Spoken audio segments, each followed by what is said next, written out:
عزیز موصوف نے آزادی ہند میں علماء کرام کا،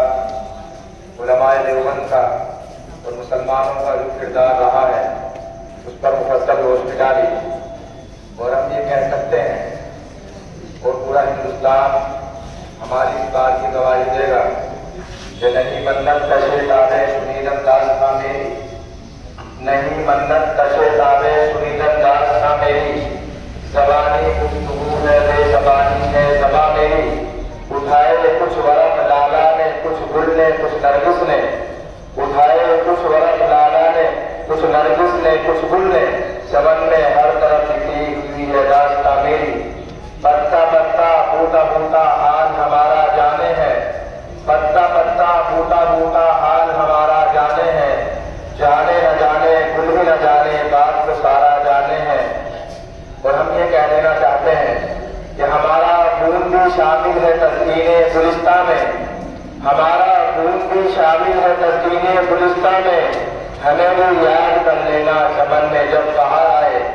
ہمارے علماء کرام نے جو قربانیاں دی ہیں اور جس طرح اس ملک کو آزاد کرایا، اس آزادی کے بعد ہمارے ساتھ جو سوتیلا رویہ اپنایا گیا، ہمیں جو دوسرے نمبر کا شہری بنا کر پیش کر دیا گیا، ہمیں پوری دنیا کے سامنے مشغول بنا دیا گیا، ہم ان سے کہنا چاہتے ہیں کہ کتنی بربادی مقدر میں تھی آبادی کے بعد، کتنی بربادی مقدر میں تھی آبادی کے بعد، کیا بتائیں ہم پہ کیا گزری آزادی کے بعد۔ ہم لوگوں نے قربانیاں دی، ہمارے اکابرین نے قربانیاں دی اور انہوں نے اپنی زندگی کو اسی کے اندر قربان کر دیا، لیکن آج اسی قوم کو اور انہیں اکابرین کے ماننے والوں کے ساتھ جس طرح کا رویہ اپنایا جا رہا ہے وہ یقیناً قابل افسوس اور قابل مذمت ہے۔ لہذا ہمیں اور آپ کو اپنے اکابرین کے، اپنے اسلاف کی قربانی کو یاد رکھنا ہے، اور اس کو یاد رکھنے کا فائدہ اور مقصد یہ ہے تاکہ آئندہ آنے والی نسلوں تک یہ قربانیاں منتقل ہو سکے اور انہیں پتہ چل سکے کہ ہمارے اکابرین نے، ہمارے علماء نے، ہمارے اسلاف نے اور مسلمانوں نے اس ملک کے لیے کیا کیا قربانیاں دی ہیں، اور انشاءاللہ اگر ضرورت پڑی تو آئندہ بھی یہ قربانیاں علماء کرام اور اس ملک کا مسلمان ہی دے گا۔ لہذا یہ جو اس طرح کے پروگرام ہوتے ہیں، لوگ پوچھتے ہیں کہ ان پروگرام کا فائدہ کیا ہے، ان کا مقصد کیا ہے۔ میں بات بتا دینا چاہتا ہوں کہ یہ جو طلبہ یہاں پر موجود ہے، انشاءاللہ اشتہار کی والی سے نکلنے کے بعد یہ اپنے اپنے علاقوں میں جائیں گے، اپنے گاؤں اور شہروں میں جائیں گے، اپنے صوبوں میں جائیں گے، تو انشاءاللہ ایک ایک طالب علم پورے صوبے اور پورے علاقے کی نمائندگی کرے گا، اور اپنا یہ پیغام اس کو مدارس سے ملا ہے، ان مکاتب سے ملا ہے، ان اساتذہ اور علماء سے ملا ہے، انشاءاللہ ان کا یہ پیغام یہ پورے ہندوستان اور ہندوستان تحریک شاہی تک پہنچانے کی ذمہ داری نبھائے گا۔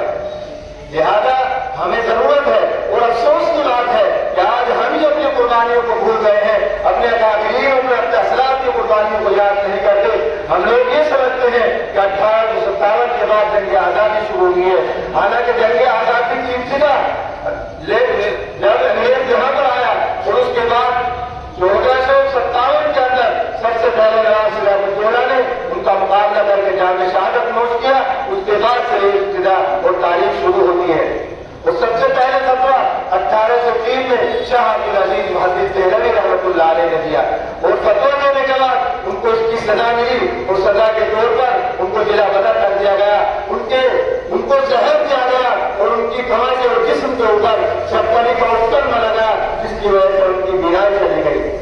لہٰذا ہمارے اکابرین نے، ہمارے اسلاف نے، ہمارے بزرگوں نے جو اس ملک کے لیے قربانیاں دی ہیں، ہماری ذمہ داری ہے کہ ان قربانیوں کو یاد کریں، ان کا تذکرہ کریں اور ان کو دوسروں تک پہنچائیں۔ لہٰذا مجھے امید ہے کہ انشاءاللہ ہم آئندہ اپنی آنے والی نسلوں کے اندر اس قربانیوں کو منتقل کریں گے۔ اب آگے پروگرام کو بڑھاتے ہوئے میں اپنے استاد محترم